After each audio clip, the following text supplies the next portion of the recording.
During this lockdown, there's a risk that we all will exercise a bit less, yet we'll still probably eat the same or even more than we perhaps would normally.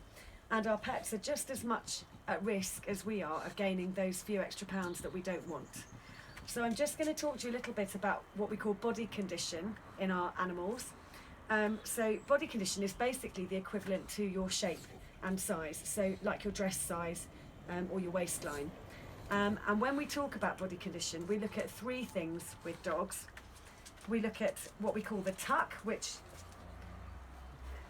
this one will probably demonstrate the best. The tuck is when you look from under the chest up to the abdomen. So it's this line that you draw where the chest tucks in to the abdomen.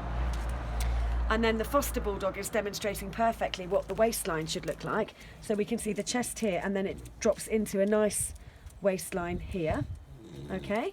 And then we also look at what the ribs feel like. So we'll often talk to you about whether or not you can feel your dog's ribs. There is a big scale of 1 to 10 as to how the ribs should feel. But the simplest way to talk about it is actually to compare what your dog's ribs feel like to your hand. So a dog in perfect body condition would have, the ribs would feel like the back of your hand when your hand is flat. So if you literally try to put your hand flat and feel across the back of your hand, that's what their ribs should feel like. If they're putting on a little bit of extra weight, they might feel like this part of your hand, where you can still feel the ribs, but you've got to dig a little bit deeper to feel them. It's a bit harder. If they ever feel like this part of your hand, they've gone the other way. They're a bit overweight, possibly obese at this point, and you can't feel any. Coco is now demonstrating reverse sneezing, so she's probably got something up her nose.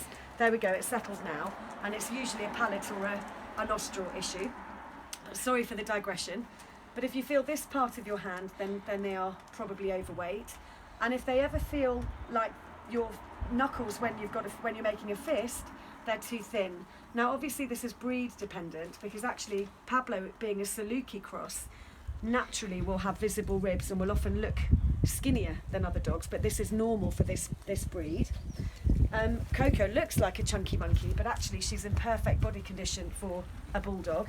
And interestingly, the whippet that you would think is looking quite thin is actually probably just marginally overweight here. She's probably just a little bit overweight for her breed.